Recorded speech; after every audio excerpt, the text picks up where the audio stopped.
In improv, we get suggestions from an audience, then we make up scenes based on them. There's just a few simple rules. You don't ask questions, you don't say no, no matter what.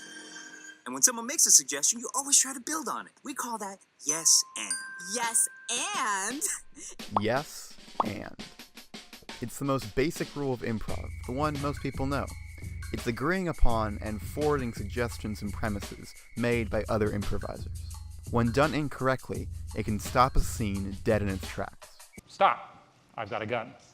The gun I gave you for our wedding anniversary, Eric? How could you? We're not married. Aha. We're not married is a denial. We've learned our first improv lesson. But when done well, it can lead to hilarious results. What makes this sorority different than other sororities? This is a bulimia-based sorority? But is it really a hard and fast rule? Comedy comes from a break in reality, a contrast between what you think will happen and what actually happens. I got a nice cuttlefish for you when you wake up, buddy parrot. Then it moved. No, it didn't. Every comedy sketch and improv scene can be broken down into a short sentence that explains why it is funny at its core. This is known as the game of the scene. The game of the Monty Python Dead Parrot sketch is a refusal to acknowledge an irrefutable fact. Now that's what I call a dead parrot.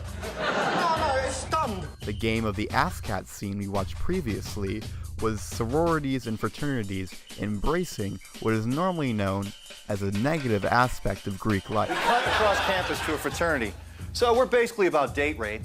Again, the game comes from a break in reality, and you can only break from reality once it has been firmly established. The reason Wipeout is so funny is that it's a break from the reality of what a human body naturally does. In a reality where all sidewalks are made from giant red inflatable balls, the show wouldn't be funny at all. Comedian Paul F. Tompkins has a character named J.W. Stillwater, an amateur crime fighter / fanboat mechanic. Thanks for having me here. I hate to correct you. Okay.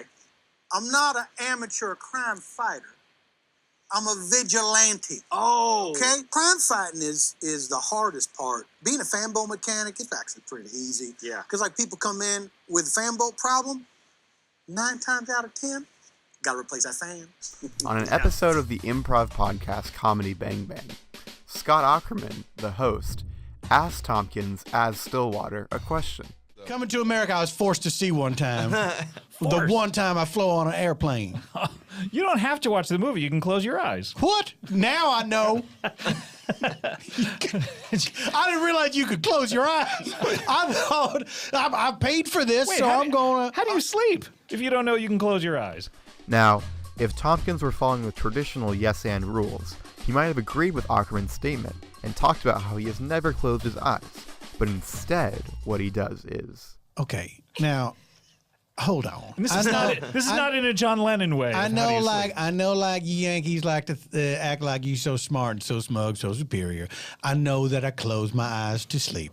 What I'm saying is, you try and make me sound stupid. I'm not stupid. You're not. All stupid. I thought was you was not allowed to close your eyes on an airplane.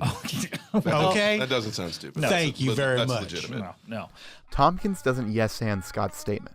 However, he used the statement to build his character's reality. Someone who is proud to be Southern and doesn't like to be spoken down to. This inherently makes all the other breaks from his reality that much more funny, and further adds to the game of the scene. I'm gonna bring them to justice. Instead of yes-anding, Tompkins is countering the question and comedy suggestion Ackerman raised. And if you look at one of author Joseph Harris's definition of countering, it's not that far off from a recipe for good improv. Countering looks at other views and texts, not as wrong, but as partial, in the sense of being both interested and incomplete. In countering, you bring a different set of interests to bear upon a subject. Look to notice what others have not. I think yes and doesn't mean that you can't have a different opinion than somebody else. And I think beginning improvisers especially always have to, yes, the moon is made of cheese, yes, and then it goes down bullshit lane. So it's okay to have an opinion. right? Just denial is about denying facts. It's not about denying opinions, you know? To perform a successful denial, an oxymoron in and of itself, you need to 1, be a great listener, and 2, not flat out steamroll your partner's suggestions, but rather view them as incomplete and use them to build a reality to create comedy. We're not calling for a complete abandonment of yes and. When it's ignored, it can kill any comedic moment.